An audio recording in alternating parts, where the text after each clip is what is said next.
Welcome to the 9th week of Connect Groups for this session. I'm dropping in again for a few moments to join you so that I can make sure that your group stays connected and in sync with all of our other Connect Groups at Fusion City Church.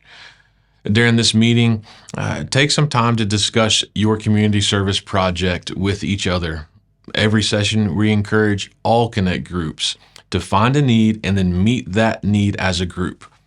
If you need some help finding a service opportunity, reach out to me and I'll be glad to help. Also, to be sure that you're staying in the loop with all things Fusion, regularly check out the Church Center app.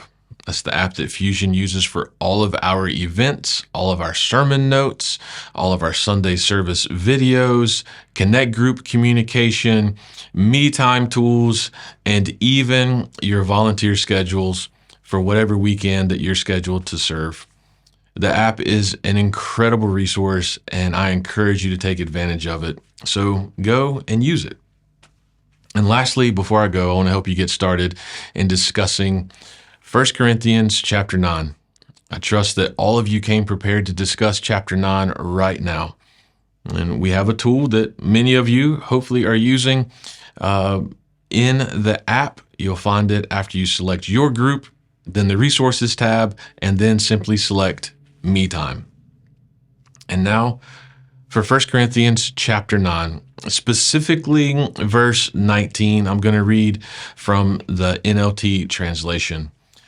Verse 19 says this: "For though I am free from all, I have made myself a servant to all, that I might win more of them."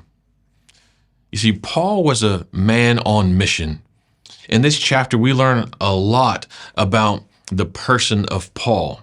He was motivated by sharing the gospel and watching it change people's lives.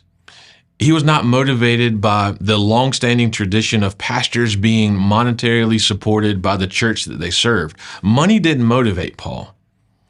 Gospel transformation motivated Paul. I must pause just for a moment to say thank you to all of you who financially support Fusion City Church. As you read in chapter 9, there's a case to be made for supporting the pastors, and those of you that give to Fusion on a regular basis are in fact investing in pastors and our staff and our families. So I want to say thank you. Thank you. However, we're not motivated by money. Just like Paul, we do this to see lives changed by the good news of Jesus. But I digress. Enough about Fusion. And now on to chapter 9. Paul shares what motivates him. What motivates him? So the question is, what motivates you? When this video ends, ask yourself that question. What motivates you? Now, earlier, I said that I wanted to help you get started with 1 Corinthians chapter 9. Don't let my question be the only question that you discuss about this chapter. That question was simply one of my personal takeaways from me time. Each of you has your own individual takeaways as well. I encourage you to discuss all of them. And what in this passage challenge you to be more like Jesus.